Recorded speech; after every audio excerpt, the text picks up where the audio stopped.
अस्सलाम वालेकुम। उम्मीद है सब खैरियत से होंगे। आज हम चिकन बिल्कुल नए अंदाज से पकाएंगे। इसको देखते ही आपके मुंह में पानी आ जाएगा।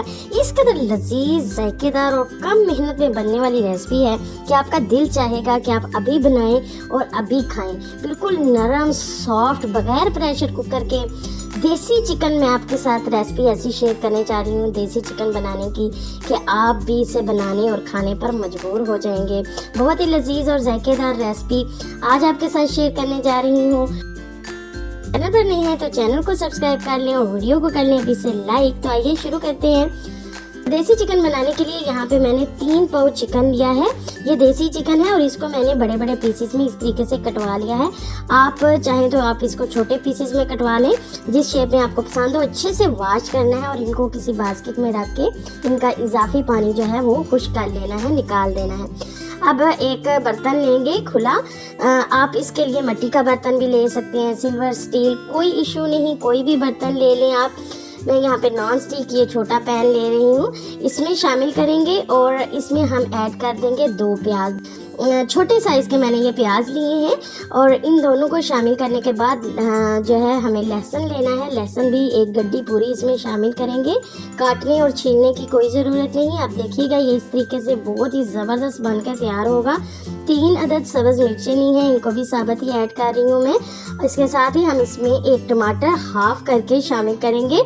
और अब हम इसमें शामिल करने जा रहे हैं अदरक का पेस्ट। अदरक क्योंकि जितना मर्जी पका लें वो मिक्स नहीं होता और ना ही उसका जायका जो है चिकन में, मटन में आता है, तो इसलिए मैं इसको पेस्ट बना के इसमें शामिल कर रही हूँ। इसके साथ ही हम इसमें शामिल करेंगे सफ़ेद मिर्च का पाउडर हाफ टी स्पून, नमक इसमें हाफ टेबल स्पून से थोड़ा सा कम शामिल करेंगे, या आप अपने टेस्ट के हिसाब से इसे कम या ज़्यादा कर लें। और इसके साथ ही थोड़ी सी काली मिर्च, तकरीबन ये 1 टीस्पून है, इसको शामिल कर देंगे। और इन तमाम चीज़ों को शामिल करने के बाद हम इसमें शामिल करेंगे ज़ीरा पाउडर, ये हाफ टी स्पून है। इसको शामिल करने के बाद अब हम इसमें शामिल कर रहे हैं मक्खन 2 टेबलस्पून।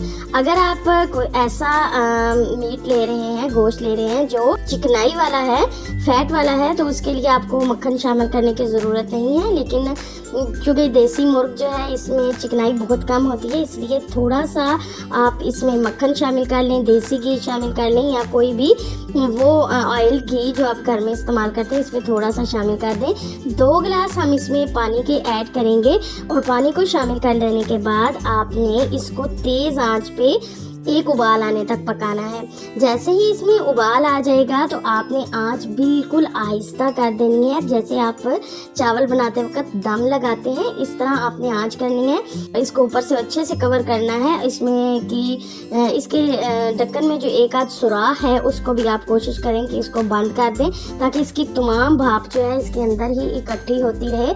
तकरीबन 1.5 घंटे तक आप ढक्कन नहीं उठाना, ताकि ये अपनी ही भाप में अच्छे से गलकर तैयार हो। अगर आप बार बार ढक्कन उठाएंगे तो इसकी भाप जो है वो निकल जाएगी और गोश्त जो है वो स्टक हो जाएगा। गोश्त को यहाँ पे पकाते हुए मुझे 1.5 घंटा तकरीबन हो चुका है और इसके ये जो सुराख था छोटा सा लिड के ऊपर, मैंने उसको भी आटे से कवर कर दिया था। तो तकरीबन 1.5 घंटे बाद ये इस कंडीशन में आ चुका है। आप देखें ये अच्छा खासा जो है इसका कलर कितना प्यारा आया है और इसमें से खुशबू भी बहुत ही ज़बरदस्त आ रही है। देखिए कोई भी ज़्यादा मेहनत नहीं करना पड़ी।